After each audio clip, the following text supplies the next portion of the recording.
Being present in the moment resonates with the new year, but it also is where this next artist gets her inspiration.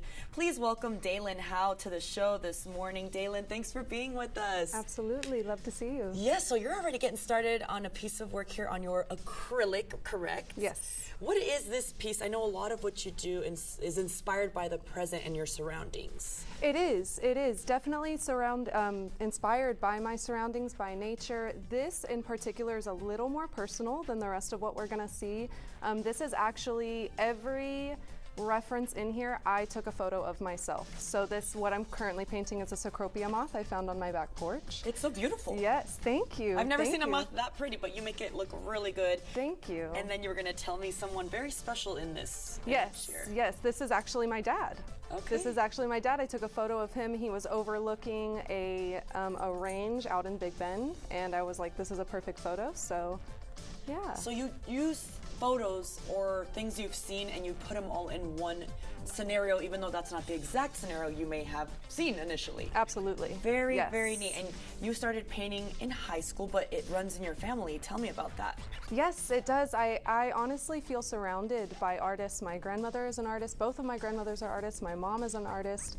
So I was definitely surrounded by creativity at a very young age. It's awesome. So what inspires your pieces? Because other than being present and the experiences you've had, it's also like a really whimsical, spiritual feel that I get from your paintings. Yes, definitely in this set that we're looking at now, absolutely. Very nature inspired. There's alebrijes? Yes. Okay. Well, they're heavily inspired by them, heavily inspired by folklore, by mysticism, absolutely. Just kind of creating these characters that exist in a world that may or may not be ours, maybe a world that we can't see.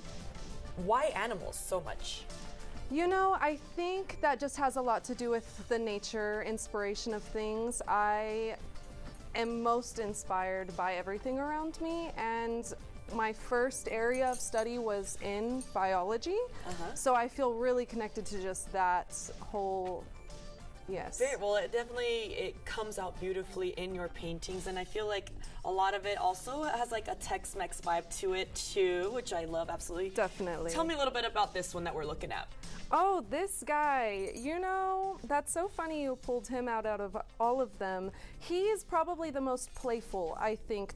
Others tend to be a little bit more serious, but we have a lot of characters here that are just, they're playful, but then this beautiful storm in the background, and this is actually my grandma's favorite part of it, is the cactus. She wants just one of that, Those are of that so tree. pretty, yes. Yes, so yes, just playing with characters, playing with otherworldly beings that could be in this environment. What's really neat too is right now I'm seeing new things. Like you have like, not that they're hidden, but I'm discovering new plants, new animals that I didn't see there initially.